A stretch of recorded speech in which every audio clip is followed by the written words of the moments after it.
Love केवल प्रेम है, उसमें वासना नहीं है। और लस्ट केवल वासना है, उसमें प्रेम नहीं है।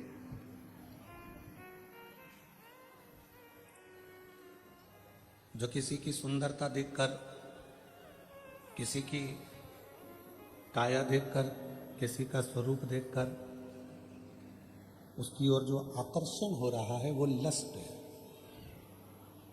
वो लव नहीं है, वो प्रेम नहीं है, वो केवल एक वासना है।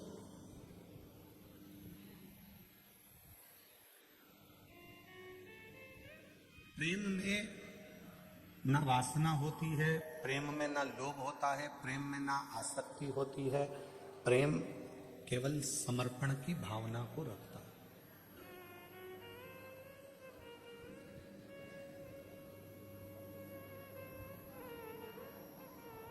एक माँ अपने बच्चे को बड़ा करती है, अपने बच्चे से प्रेम करती है, तो उसको उस बच्चे से कुछ चाहिए नहीं।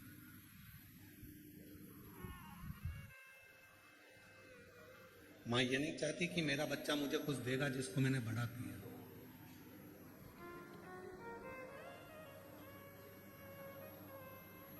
एक पिता अपने बच्चे से प्रेम करता है तो पिता ये नहीं सोचता कि मेरा बच्चा मुझे कुछ देगा। और जितनी मेरी जीजियां बेटी हैं, जितने मेरे जीजा बेटे हैं, जितनी मेरी माताएं बेटी हैं, जितने मेरे बुजुर्ग माँ बाप बेटे हैं, आप सबसे निवेदन है अपने बच्चों को बड़ा करना और उससे आस मत करना।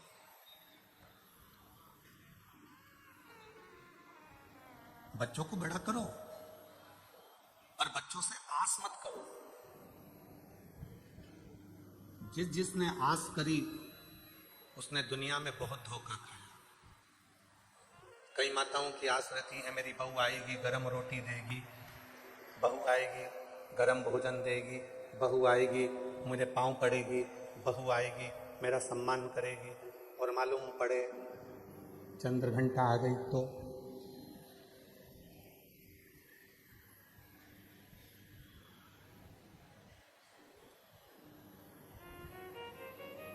चंद्र घंटा माँ अम्बा दुर्गा भवानी का एक ऐसा नाम है जिस नाम पर लोग भले थोड़ा बहुत विचार कर लें कि चंद्र घंटा गुरुजी बोल दी है। शिवजी ने नाम रखा है माँ पार्वती का चंद्र घंटा। कब?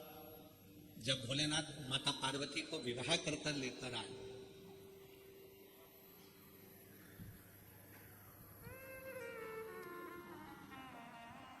चारों तरफ तारकासुर के आतंक फैला हुआ था।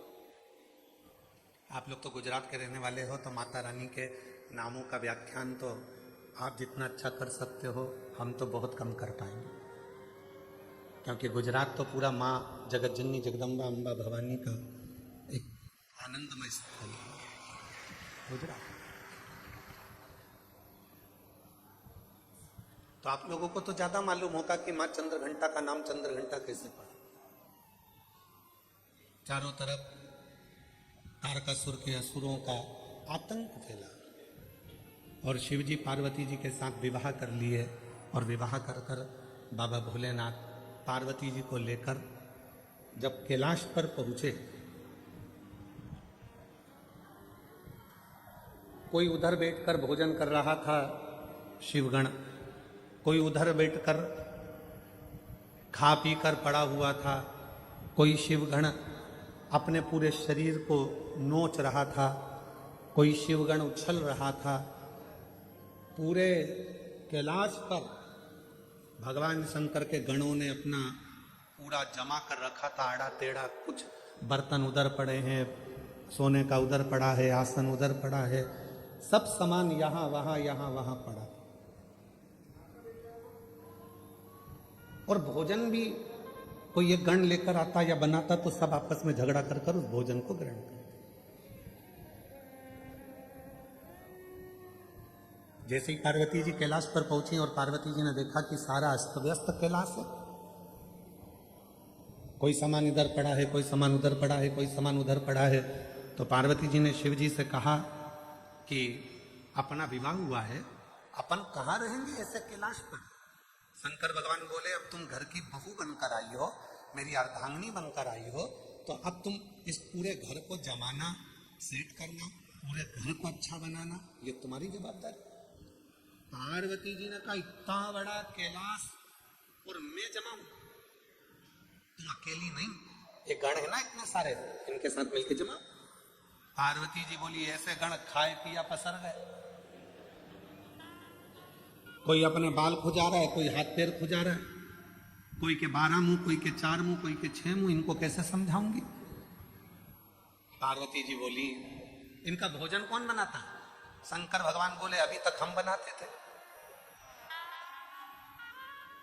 गणों का पेट भरने की जवाबदारी तो हमारी है, संसार का पेट भरने की जवाबदारी हमारी है। संसार पृथ्वी पर जितने भी जीव जन्म लेते हैं उनके पेट भरने की जवाबदारी हमारी है। पर अब आज से तुम हमारे साथ शादी कर कर आ गई हो, ये सारी जवाबदारी हमारी खत्म हो गई। आज से पेट भरने की जवाबदारी तुम्हारी है, तुम अन्नपूर्णा बन जाओ और सबका पेट भर। हमारी जवाबदारी खत्म हो गई। बहू सोचे कि ये सामान कौन जमाएगा, सास जिठानी की देवरानी। अब तुम ब्याह कर कर आ गई हो, तुम जमा। कई कई नई नई बहुएं आकर कहती हैं तुम्हारा घर ऐसा, तुम्हारा घर वैसा, तुम्हारे घर में तो रहने के तरीके नहीं है लोगों को। अपने पति को रात दिन वो एक ही शब्द सुनाती, तुम्हारे घर के लोगों को रहना नहीं आता, तुम्हारी मम्मी को बोलना नहीं आता, तुम्हारे पापा को फैला देते हैं, तुम्हारे छोटा भाई ऐसा करता है, तुम्हारी बहू ऐसी करती है, तुम्हारे भैया ऐसा करते हैं, तुम्हारी भाभी ऐसा करती है। तो पति उपत कर क्या बोलेगा, अब तू आ गई ना समझदार, तू संभाल, बात खत्म। अभी इतनी सी बात पर अगर झगड़ा करें, इतनी सी बात पर अगर अपन झगड़ा करेंगे, लड़ेंगे, तो कहां तक रहेगी। अब तू संभाल। पार्वती जी ने कहा मैं संभालू, हाँ ठीक है। अब मां जगत जननी जगदम्बा अम्बा ने आज सारे गणों की मीटिंग कर, इतना फैलारा पूरे कैलाश पर फैला है, कौन उठाएगा। एक एक करके सारे गण खसक गए।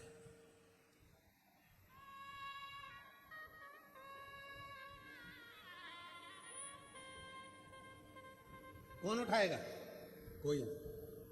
पार्वती जी ने शिव जी से कहा तो सब चले गए। शंकर भगवान ने फिर डमरू बजाया, सबको बुलाया। पार्वती जी ने पूछा ये भूख लगी है सबको, हाँ। भोजन करोगे सब, हाँ। अब सबने हाँ भर दी।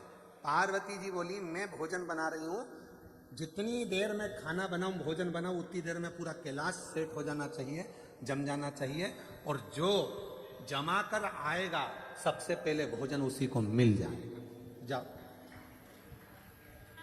सब पहुंच गए, सबने सामान जमाना प्रारंभ कर दिया। कोई झाड़ू लगाए, कोई बुआरी लगाए, कोई तोरण बांधे, कोई मंडप बांधे, कोई कुछ करे, कोई कुछ करे, सब करे।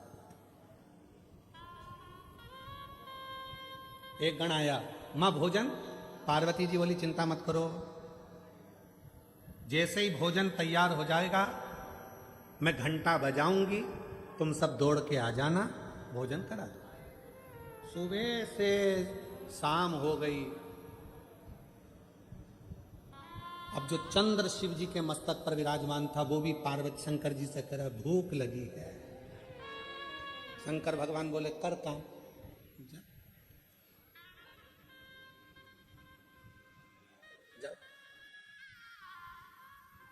रात्रि होने लगी, चंद्र पुकारने लगा, मां भोजन दीजिए। अब तो पूरा घर जम चुका है। तब पार्वती जी ने देखा कि पूरा कैलाश जम चुका था। तब पार्वती जी ने चंद्र की साक्षी में चंद्र को शिव जी से अपने मस्तक पर रखकर घंटे का नाद करा। शिव जी ने मां पार्वती का नाम चंद्र घंटा रख दिया। उसी पल, उसी घड़ी, उसी क्षण शिव ने कहा पार्वती आज तुमने पूरे कैलाश को सेट कर कर जमा कर उनका भरण पोषण किया है। जो तुम्हारे नाम का उच्चारण करेगा वो कितना भी बिखरा हुआ क्यों ना हो, हृदय से टूटा हुआ क्यों ना हो, उसकी दुकान, उसका व्यापार चाहे कितना भी बिखर गया हो, अगर प्रतिदिन एक दुर्वा वो चंद्र घंटा के नाम से अगर मुझे समर्पित करेगा तो उसका घर, परिवार, व्यापार मैं खुद सेट करते चले जाऊंगा, जमाते चले जाऊंगा। तो ये नाम कोई साधारण नाम नहीं है चंद्र घंटा का।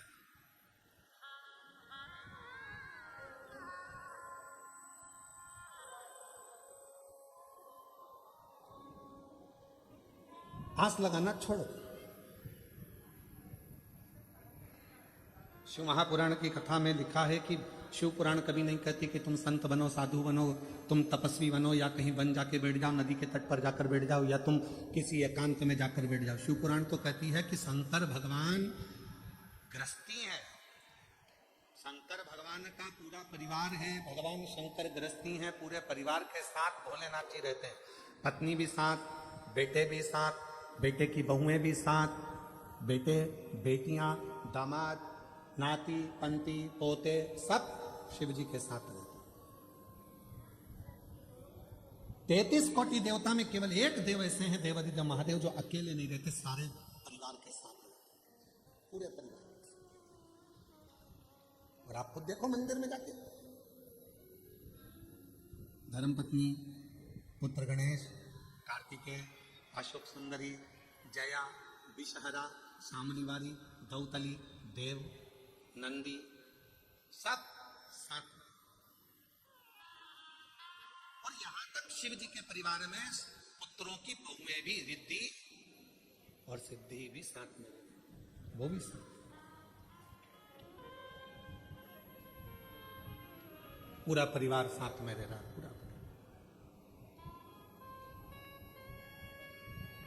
और किसी 33 कोटि देवता में एक देवता का नाम बता दो जो पूरे परिवार के साथ रह रहा हो, जिनके बच्चे भी साथ में रह रहे हो, पोता पोती भी साथ रह रहे हो, रिश्तेदार भी साथ रह रहे हो।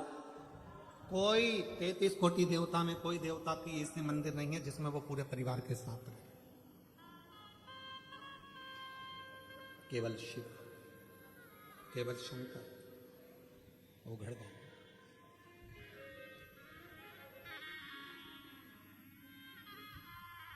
क्यों? एक बार माता लक्ष्मी जी ने भी भगवान विष्णु से पूछ लिया था कि शिव जी का पूरा परिवार एक साथ में है, शंकर भगवान का पूरा परिवार एक साथ में है, ये क्यों? भगवान नारायण ने माता लक्ष्मी से, विष्णु पुराण में वर्णन आता है कि लक्ष्मी को माता भगवान नारायण ने कहा था, सुनो लक्ष्मी, भगवान का पूरा परिवार एक ही मंदिर में इसलिए दर्शन देता है, शिव जी का परिवार कहता है, शिव महापुराण की कथा कहती है लक्ष्मी, कि जब घर का कोई एक व्यक्ति भी अगर शंकर के शिवलिंग पर जल चढ़ाता है तो उसके घर में रहने वाला छोटे से छोटा बच्चा हो, चाहे बूढ़े से बूढ़ा व्यक्ति हो, वो चढ़ाए गए जल का फल पूरे खानदान को मिल जाता है, पूरे परिवार को मिल जाता है,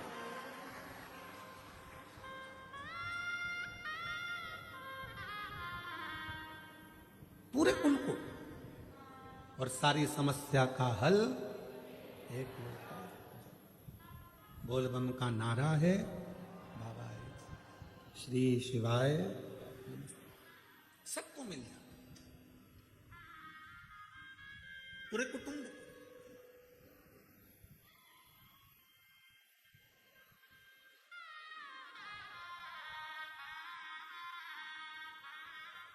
और तेरी कृपा बिना न हिले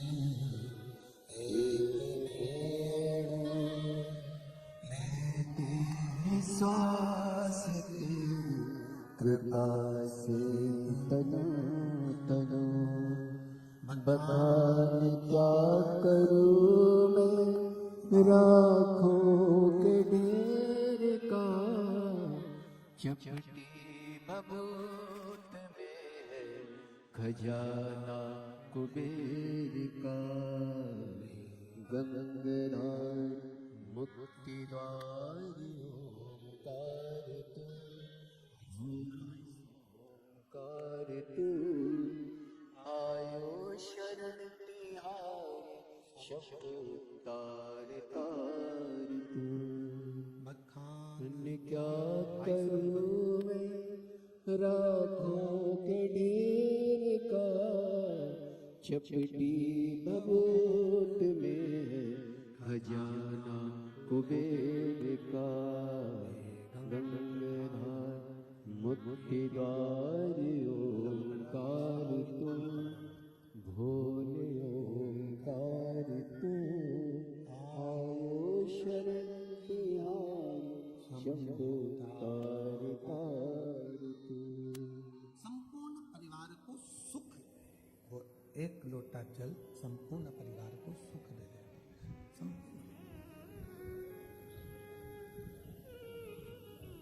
आप शिव की आराधना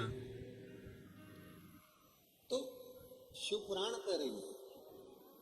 संत बनना सरल है, साधु बनना सरल है, तपस्वी बनना सरल है, पर घर में रहकर एक अच्छा व्यक्ति बनना, अच्छा गृहस्थी बनना, ये कठिन, ये दुनिया का सबसे कठिन काम।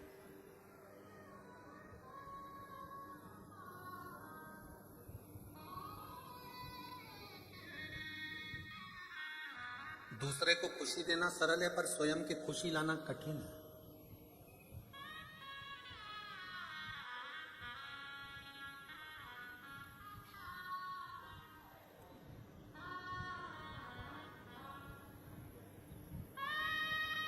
अपने चेहरे की प्रसन्नता जब समाप्त होती चली जाती है तो व्यक्ति अपने आप बूढ़ा होते चले जाता है।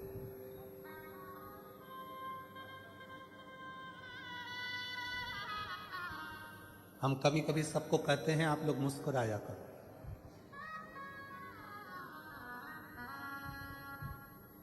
अपने घर में भी रहो तो इससे रहो कि मुस्कुराते रहो।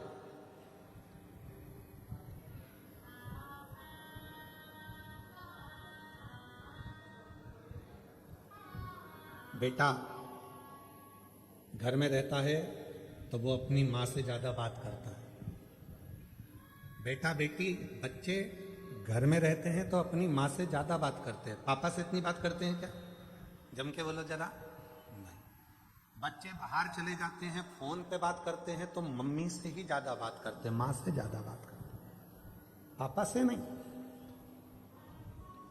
पिता से नहीं।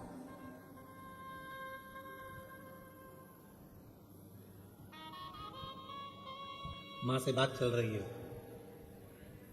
और पिताजी पास में अपनी धर्म पत्नी के पास में बैठे हैं, वो माँ से बात कर रहा है, सारी स्टोरी सुना रहा है अपनी मम्मी को, और पिताजी अपनी पत्नी से कह रहे हैं बोल दे धीरे से, उसको सुनाई दे रहा है क्या बात कर रहा है। तो पिताजी अपनी पत्नी से कह रहे हैं बोल दे, उसको टेंशन लेने की जरूरत नहीं है, उसका बाप बैठा है, बोल उसको, उसका बाप बैठा है, टेंशन वेंशन मत ले, चिंता ना कर, बोल उसको। फोन पे पत्नी बोलती बेटा क्यों चिंता करता है, पापा है ना, सब संभाल लेंगे। कई लोग कहते हैं शंकर भगवान आग बंद करके बैठे रहते हैं, शिवजी मौन होकर बैठे रहते हैं, क्यों? क्योंकि जगत के जितने बच्चे हैं वो अपनी माँ से बात करते हैं, अन्य बहन भाई से बात करते हैं, पर बाप से बात नहीं कर पाते। पर बाप पीछे से इशारा करता रहता है कि चिंता मत करना, मैं बैठा हूं। शिव कहते हैं तू टेंशन मत लेना, मन के अंदर एक बात संभाल के रखना कि जगत में जब तू पैदा हुआ, पैदा होने के समय पर जब माता के गर्भ से तेरा जन्म हो गया, उस समय से जिस दिन तू मरेगा उस दिन तक तू मेरी औलाद है और मैं तुझे संभालूंगा। और आप प्रैक्टिकल कर कर देखिए, प्रैक्टिकल नहीं, एक प्रयोग आपने देखा होगा कोरोना काल में, हमने खुद देखा है। एक हमारे इंदौर का एक परिवार था, नाम स्मरण में हमें नहीं आ रहा, इंदौर का हमारा एक परिवार था, कोरोना काल में वो उस परिवार के उसका बच्चे का पिता चले गए, कमाने वाला चले गए, बच्चे की मां चली गई कोरोना में, ना बहन थी ना भाई था, एक अकेला छोटा सा 10 वर्ष का बच्चा।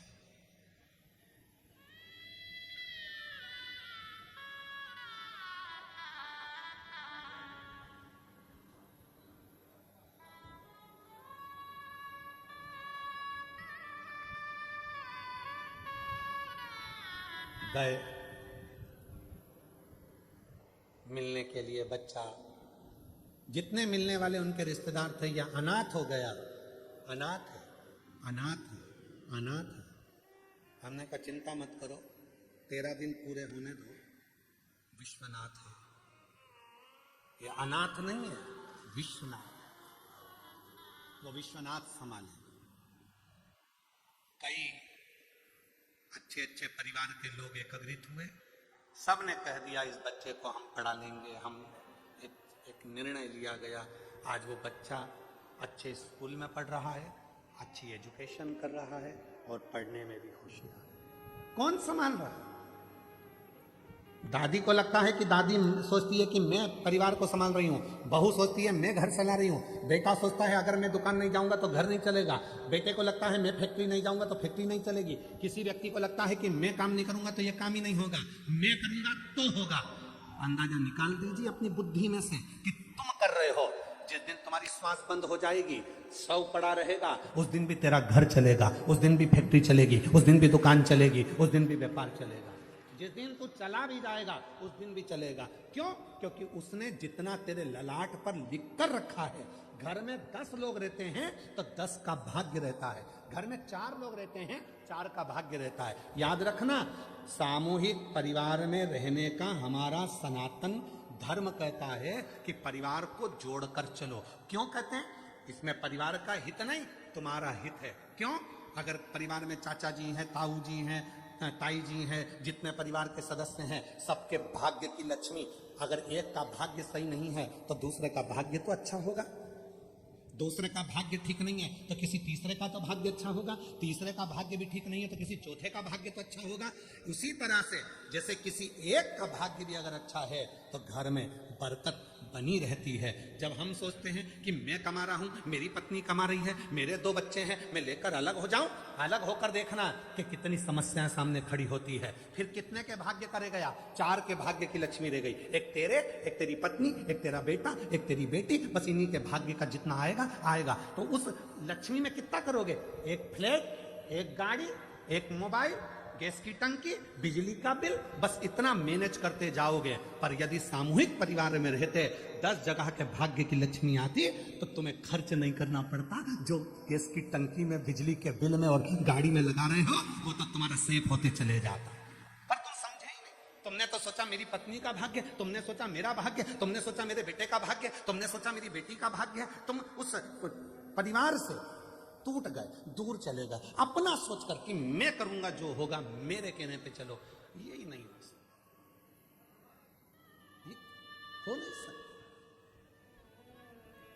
यीशु महापुराण की कथा यदि ये सब मिलकर करा रहे हैं तो कोई व्यक्ति ये ना सोचे कि मैं करा रहा हूं। जिस दिन मैं का शब्द आ गया तो कार्यक्रम बिगड़ना चालू हो जाता है, और जिस दिन सब मिलकर करा रहे हैं तो कार्यक्रम की सफलता हो। मैं नहीं, तुम सब हो, तुम सब।